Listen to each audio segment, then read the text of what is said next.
जुमा की कुल कितनी रकतें हैं, जुमा की कितनी रकतें पढ़ना ज़रूरी हैं, पहले वाली, बाद वाली, दरमियान वाली, इमाम के पीछे वाली, टोटल सबकी डिटेल बताऊंगा। तवज्जो के साथ सुनिएगा और पढ़ने का तरीका भी बताऊंगा।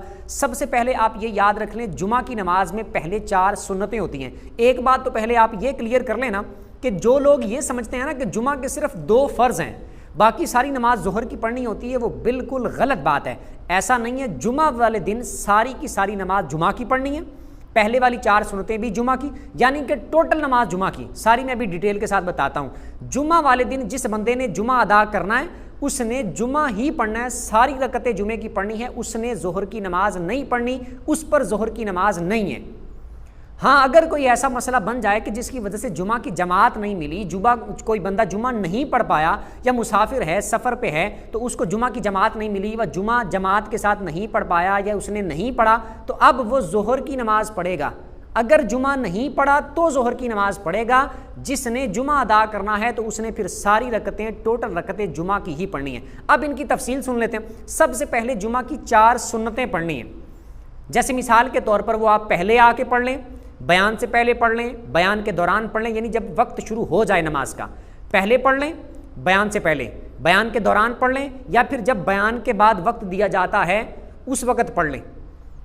यानी जब भी आप पढ़ेंगे वो 4 सुन्नतें पढ़नी है और वो 4 सुन्नतें जुमा की पढ़नी है, ज़ोहर की नहीं पढ़नी। उनमें जुमा की ही नियत करनी है कि 4 रकत सुन्नत नमाज जुमा अल्लाह की रज़ा के लिए। और नियत का मैं पहले कई बार डिटेल के साथ बता चुका कि नियत दिल के इरादे को बोलते हैं।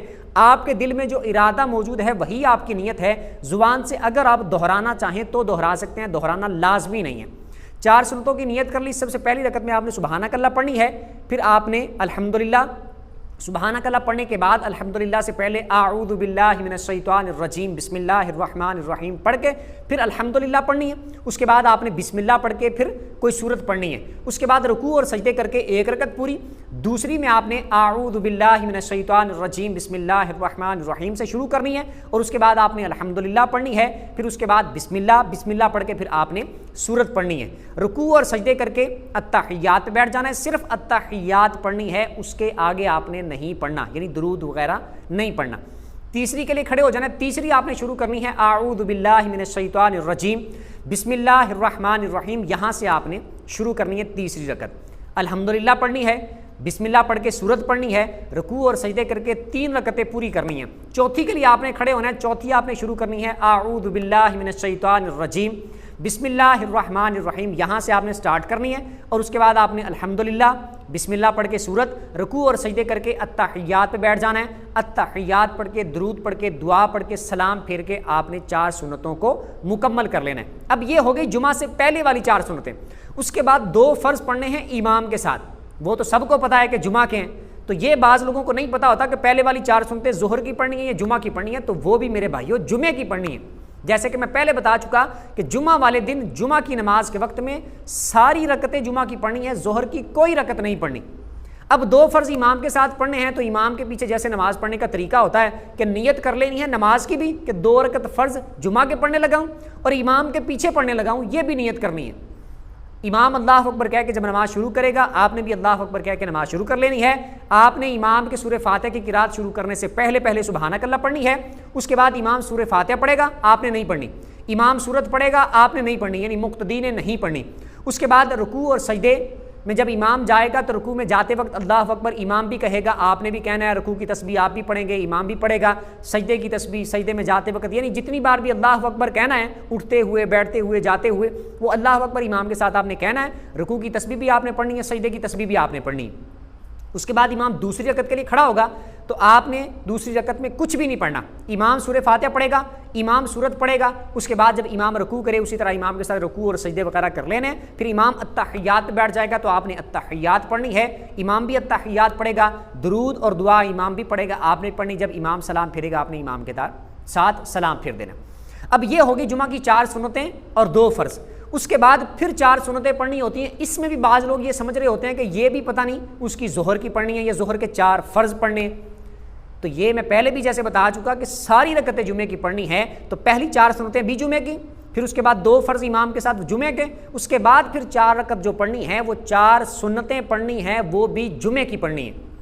बाज़ लोग यहाँ पर 4 फ़र्ज़ पढ़ रहे होते हैं ज़ोहर के, तो ज़ोहर की नमाज जैसे कि मैं पहले भी बता चुका नहीं पढ़नी, यहाँ पर भी ये 4 सुन्नतें पढ़नी है जुमे की, और फ़र्ज़ भी नहीं पढ़ने, सुन्नतें पढ़नी है जुमे की। पहली 4 सुन्नतें भी, फिर अब ये 2 फ़र्ज़ों के बाद फिर 4 सुन्नतें, और इनको पढ़ने का भी तरीका बिल्कुल सेम उसी तरह जिस तरह मैंने पहली 4 सुन्नतों का तरीका बताया, इन 4 सुन्नतों को भी आपने बिल्कुल सेम उसी तरीके के मुताबिक पढ़ना है। उसके बाद फिर 2 सुन्नतें पढ़नी है, वो भी जुमा की नीयत से पढ़नी है, और उनको पढ़ने का भी तरीका यह है, पहली रकत में सुबहानक अल्लाह, फिर उसके बाद अल्हम्दुलिल्लाह, फिर सूरत मिलानी है, रुकू और सजदे करके 1 रकत, दूसरी रकत आपने स्टार्ट करनी है आऊज़ु बिल्लाहि मिनश शैतानिर रजीम बिस्मिल्लाहिर रहमानिर रहीम से, अल्हम्दुलिल्लाह पढ़नी है, बिस्मिल्लाह पढ़ के सूरत मिलानी है, और रुकू और सजदे करके अत्तहियात पे बैठ जाना है, अत्तहियात पढ़ के, दरूद पढ़ के, दुआ पढ़ के, सलाम फिर के 2 सुन्नतों को मुकम्मल कर लेना है। उसके बाद 2 नफल होते हैं, अगर आप पढ़ना चाहें, यानी वो बाकायदा तौर पर नमाज का लाजमी कोई हिस्सा नहीं है, वो अपनी मर्जी पे है, अगर पढ़ेंगे तो 2 नफलों का आपको सवाब मिलेगा,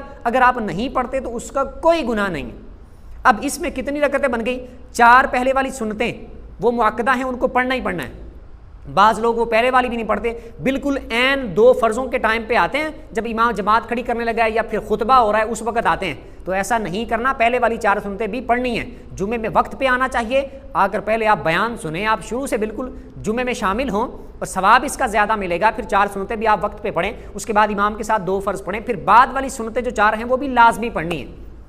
उसके बाद जो 2 सुन्नतें हैं उसमें इख्तिलाफ है, बाज़ बोलते हैं कि मुअक्कदा है, बाज़ बोलते हैं गैर मुअक्कदा हैं, तो उनको भी आप लाजमी पढ़ लिया करें। तो पहले वाली 4 सुन्नतें, फिर उसके बाद 2 फ़र्ज़, फिर उसके बाद 4 सुन्नतें, फिर उसके बाद 2 सुन्नतें, उसके बाद 2 नफलों में अपनी मर्जी है, पढ़ लेंगे तो ठीक है, नहीं पढ़ेंगे तो कोई गुनाह नहीं है। तो ये जो रकतें हैं ये जुमा की पढ़नी है, इनको छोड़ना नहीं है। बहुत सारे लोगों की ये आदत होती है कि पहले वाली सुन्नतें भी नहीं पढ़ते, और बाज़ अगर पहले आ भी जाएँ तो चलो वो पढ़ ली हैं, तो 2 फ़र्ज़ पढ़ने के बाद या तो बाज़ तो सलाम फेरते साथ ही निकल जाते हैं दुआ से भी पहले, और बाज़ जैसे ही दुआ होती है फ़ौरन मस्जिद से बाहर। ऐसा नहीं करना, पहले वाली 4 सुन्नतें भी पढ़नी है, इमाम के साथ 2 फ़र्ज़ पढ़ने के बाद तसल्ली के साथ दुआ मांगें, उसके बाद फिर 4 सुन्नतें पढ़ें, उसके बाद फिर 2 सुन्नतें पढ़ें, उसके बाद फिर दुआ वगैरह में शिरकत करें। अगर आपने अपनी फिर पढ़नी है, दुआ मांगनी है, तो उसके बाद फिर आप जाना चाहें तो जा सकते हैं। तो ये वाली नमाज बहुत सारे लोग बहुत तादाद में ऐसे लोग पाए जाते हैं जो बाद वाली सुन्नतें ख़ास तौर पर छोड़कर चले जाते हैं, वो नहीं अदा करते और बाकायदगी के साथ ऐसा करते हैं, यानी हर जुमे में ही ऐसा करते हैं। तो सुन्नत मुअक्कदा के बारे में ये बात याद रखें कि अगर कभी एक आध बार ऐसा मामला बन जाए कि वो छूट गई तो बंदा गुनाहगार नहीं होगा, लेकिन अगर कोई पाबंदी करे यानी बार बार छोड़े, अपनी आदत ही बना ले छोड़ने की, तो ऐसी सूरत में वो बंदा सुन्नतें छोड़ने की वजह से भी गुनाहगार होगा, उस पर तौबा लाजिम होगी। उम्मीद करता हूं कि अच्छे तरीके से समझ आ गई होगी। बाकी तमाम नमाज़ों पर भी मैं तफसील के साथ वीडियोस बना के अपलोड कर चुका हूं, और जो रह गई हैं इंशाल्लाह उन पर भी मुकम्मल तफसील के साथ वीडियोस बना के अपलोड कर दूंगा। आप सबसे गुजारिश है कि चैनल पर जाकर तमाम वीडियोस को आप तसल्ली के साथ देखें। इसमें गुस्ल का प्रैक्टिकल तरीका बताया गया है, वुज़ू का प्रैक्टिकल तरीका बताया गया है, किन किन चीज़ों से गुस्ल फ़र्ज़ होता है, किन किन चीज़ों से वुज़ू टूट जाता है, और बाकी भी इन पाकी नापाकी के बहुत सारे मसाइल, औरतों के हैज़ व निफास के मसाइल, और बाकी भी जो औरतों के पर्सनल मसाइल होते हैं डिटेल के साथ जो औरतों पर सीखना ज़रूरी हैं, और मर्दों के भी वो मसाइल जो मर्दों पर सीखना ज़रूरी हैं, तफसील के साथ बता के बना के इतने आसान अंदाज में कि एक आम से आम बंदा जो एक दिन भी स्कूल नहीं गया, मदरसे नहीं गया, उसको भी आसानी के साथ समझ आ जाएगी। आप आसानी से जाके देख सकते हैं, समझ सकते हैं और उनको याद कर सकते हैं। इस वीडियो को देखने के बाद या बाकी वीडियोस को देखने के बाद फिर भी अगर आपको कोई सवाल बाकी रह जाए तो आप वीडियो के नीचे अपना सवाल कर सकते हैं, कमेंट में अपने सवाल को जिक्र कर सकते हैं। जो भी आपका सवाल होगा इंशाल्लाह उसका जवाब लाजमी दिया जाएगा, और अगर वो ऐसा सवाल होगा कि उसकी तफसील होगी तो उस पर अलहदा से डिटेल के साथ वीडियो बना दी जाएगी। वीडियो जिसको अच्छी लगी हो वीडियो को लाइक कर दें, चैनल को सब्सक्राइब कर दें, बेल आइकन पर प्रेस कर दें, ताकि जो भी दीनी मसाइल पर वीडियो अपलोड उसका नोटिफिकेशन आपको मिल जाया करे। अगली वीडियो तक के लिए इजाज़त दीजिए। अल्लाह हाफिज़।